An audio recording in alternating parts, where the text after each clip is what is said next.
Respected listeners and dear students, Assalamu alaikum and welcome to my YouTube channel. Let's learn.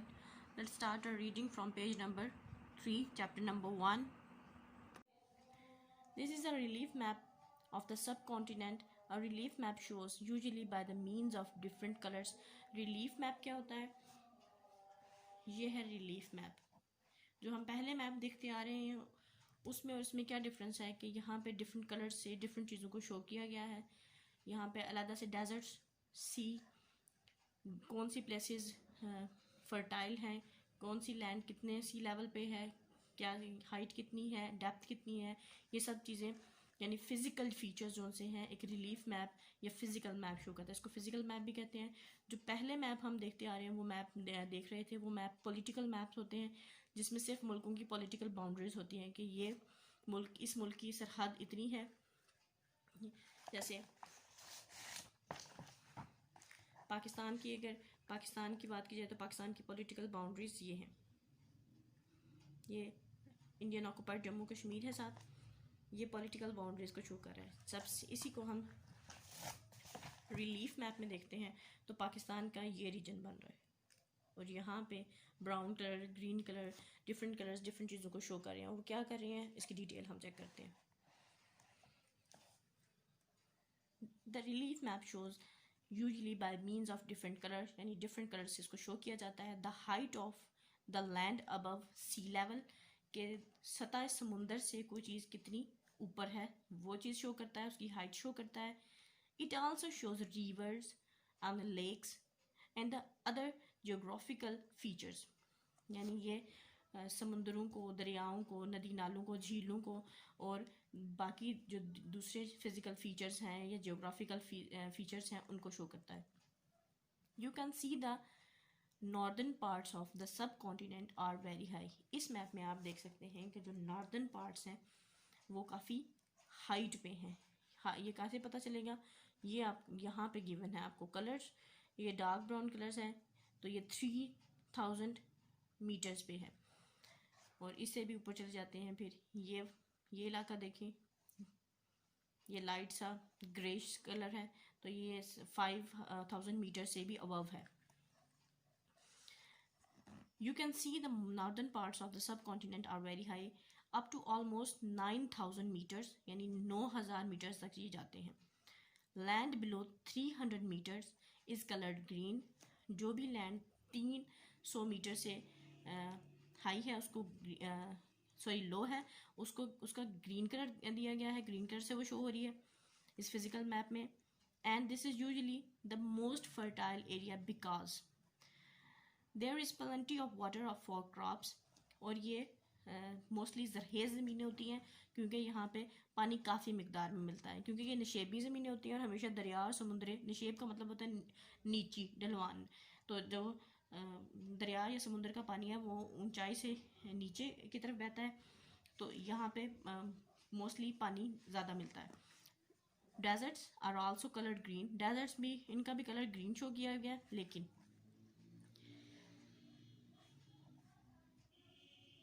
Because they are usually below 300 metres क्योंकि इनकी भी जो सी level से इनका भी अगर देखा जाए तो ये भी बिलो 300 मीटर्स हैं हाइट में in height, but they have brown dots to show that they are of no use for farming. लेकिन यहाँ पे जो brown dots हैं ये डेजर्ट शो हो रहा है, ग्रीन है क्योंकि ये 300 मीटर से बिलो है सी लेवल से. लेकिन ये यहाँ पे ब्राउन डॉट्स हैं छोटे छोटे छोटे. ये क्या शो कर रहे हैं कि डेजर्ट में ये एक फर्टाइल स्पॉट नहीं है. यहाँ पे फार्मिंग नहीं हो सकती कोई किसी भी किस्म की. यानी यहाँ पे आप एग्रीकल्चर काश्तकारी नहीं कर सकते, कोई भी चीज़ यहाँ पे उग नहीं सकती. Most of the water in the northern parts of subcontinent comes from 2 great river systems. Subcontinent के जो नॉर्दर्न पार्ट्स हैं उनमें पानी 2 बड़े जो दरियाई सिस्टम हैं, दरियाई निज़ाम हैं, उनसे आता है. The Indus and the Ganges. Indus और गंगा, दरियाई गंगा. इंडस कहते हैं यहाँ पाकिस्तान में, इसको दरियाए सिंध कहते हैं. सबसे बड़ा दरिया है यहाँ पे पाकिस्तान में. The valley of the river Ganges is the most fertile part of India.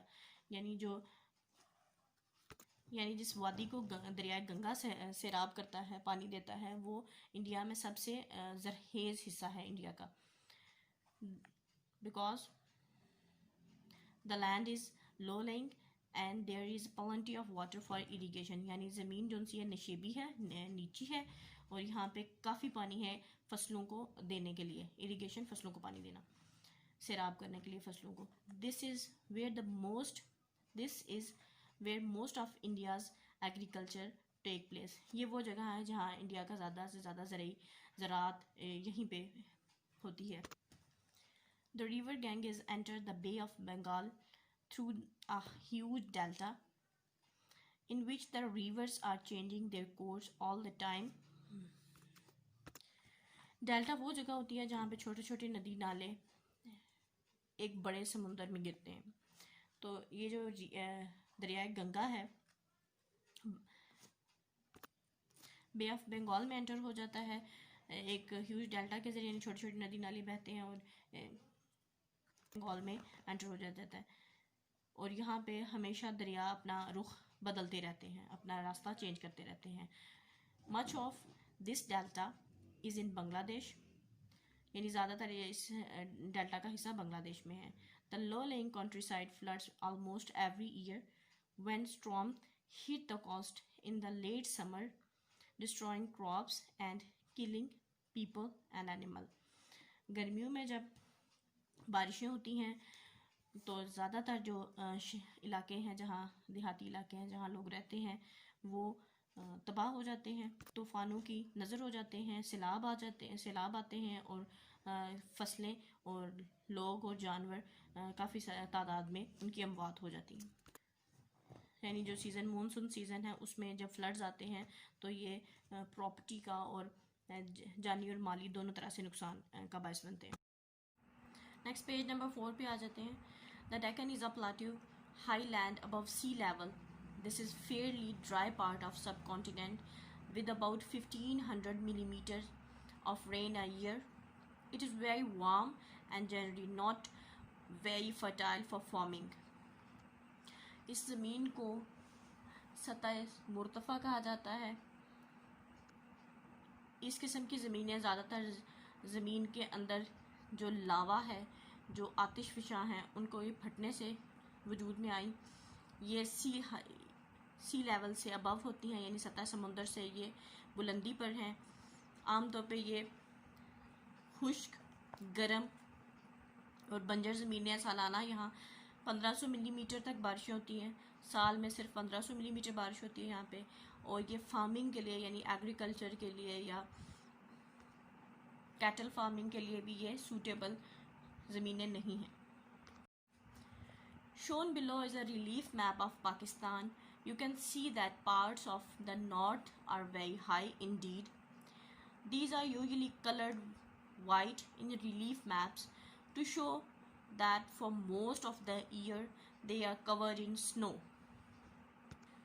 ये रिलीफ मैप है पाकिस्तान का। लास्ट लेक्चर में मैंने आपको बताया था कि रिलीफ मैप क्या होता है। रिलीफ मैप किसी भी प्लेस के फ़िज़िकल फ़ीचर्स को शो कर रहा था, और यह रिलीफ मैप है पाकिस्तान का। वो रिलीफ मैप था तीन कॉन्टिनेंट्स का, यूरोप, एशिया एंड अफ्रीका का। और ये रिलीफ मैप है जो पहले हमने देखा था, और ये रिलीफ मैप है पाकिस्तान का।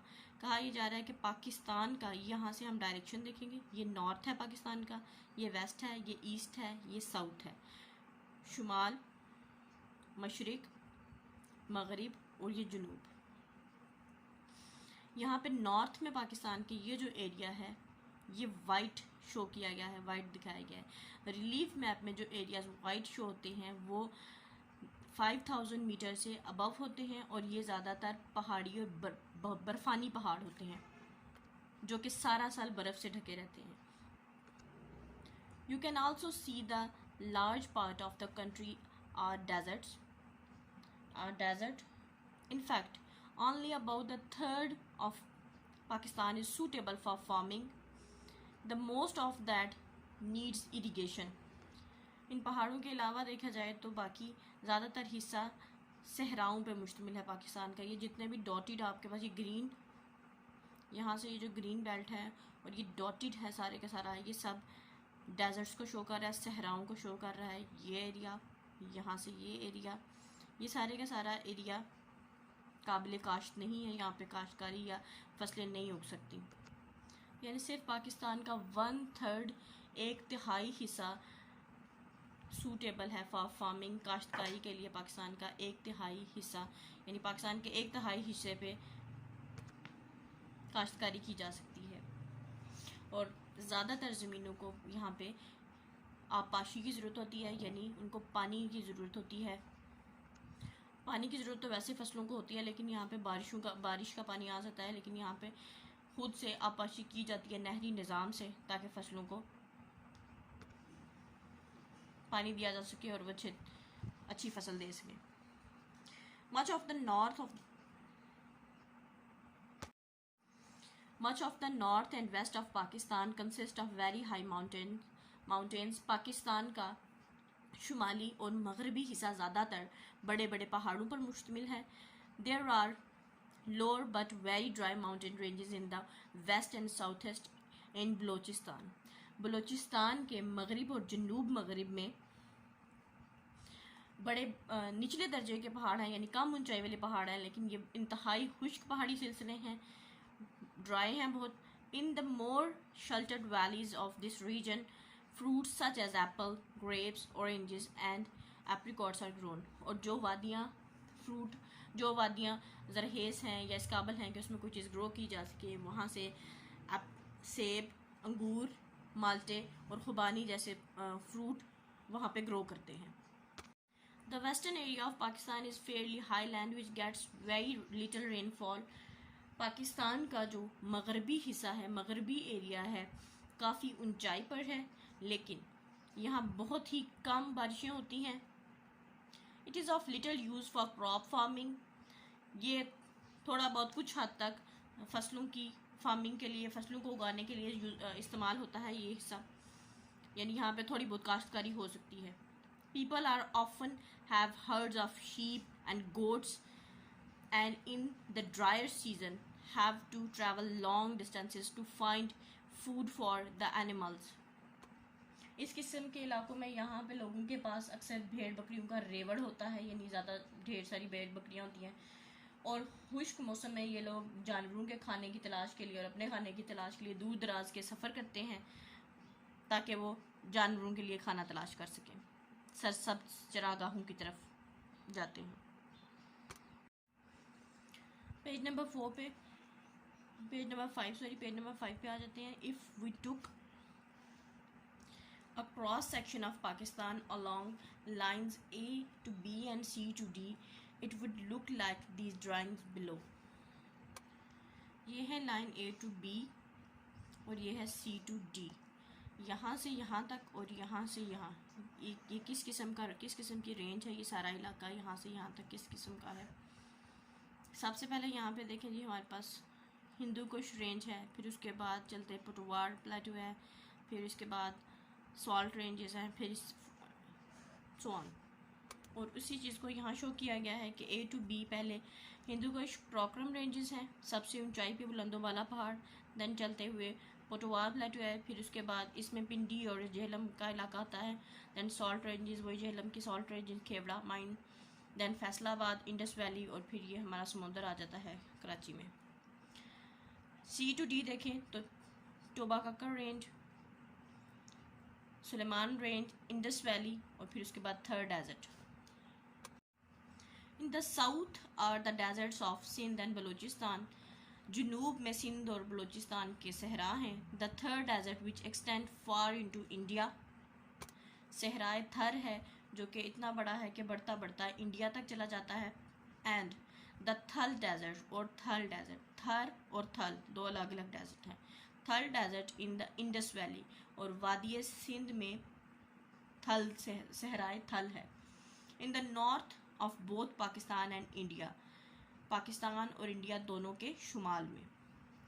ये यहाँ पे स्टॉप हो गया। Next, in the north of both Pakistan and India, Pakistan और इंडिया दोनों के शुमाल में are the greatest mountain ranges in the world, दुनिया के सबसे बड़े पहाड़ी सिलसिले हैं। These are the Himalayas in the east, मशरिक में हिमालय, विच मर्ज इनटू क्राक्रम, यानी वो पहाड़ी सिलसिला चलता चलता क्राक्रम में मर्ज हो जाता है, वहाँ तक चला जाता है, जम हो जाता है वहाँ से वहाँ पे। यानी पहाड़ी सिलसिला इतना लंबा है कि चलते चलते चलते आगे से नया पहाड़ी सिलसिला क्राक्रम का स्टार्ट हो जाता है। And Hindu Kush ranges in the west, और मगरिब में हिंदू कुश का पहाड़ी सिलसिला है। The highest point is Mount Everest, दुनिया की सबसे बड़ी पहाड़ी चोटी।